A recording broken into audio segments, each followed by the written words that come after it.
Саламатсыңарбы балдар. Биз кайрадан силер менен кыргыз адабияты сабагында жолугушуп жатабыз.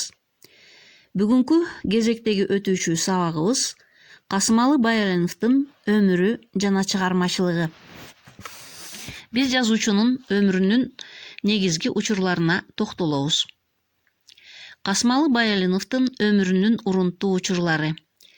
Жазуучу 1902 жылы 25 сентябрда Ысык Көл районуна караштуу Көк Мойнок айылында Бардар үй бүлөдө туулган.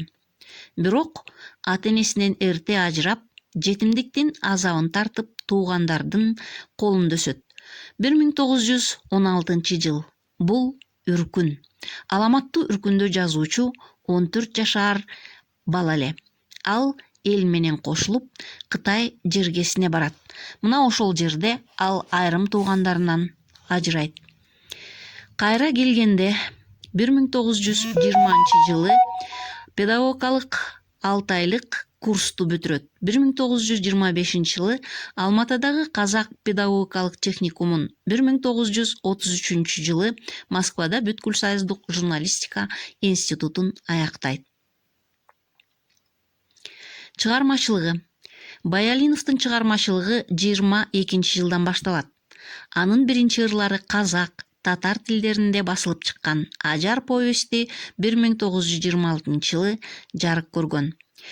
Андан кийин жазуучу прозачы катары тааныла баштайт. Ошондуктан кийинки класстерибиз Касымалы Баялиновдун алгачкы аңгемелери деп аталат.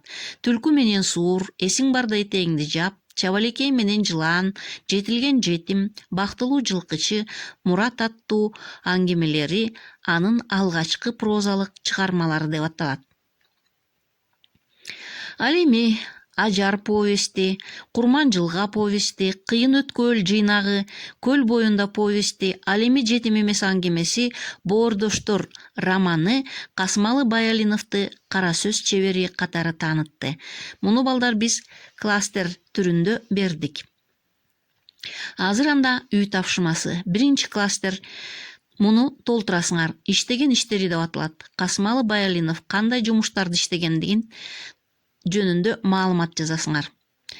Ал эми экинчи кластерибизде дагы дал ушул формада же өзүңөр каалаган формада өзгөртүп жазасыңар. Анын борборунда эмне туруш керек? Так эле ушундай кластер түзүп, темасын Касымалы Баялиновдун сыйлыктары, наамдары деп атап койсоңор болот. Эмес.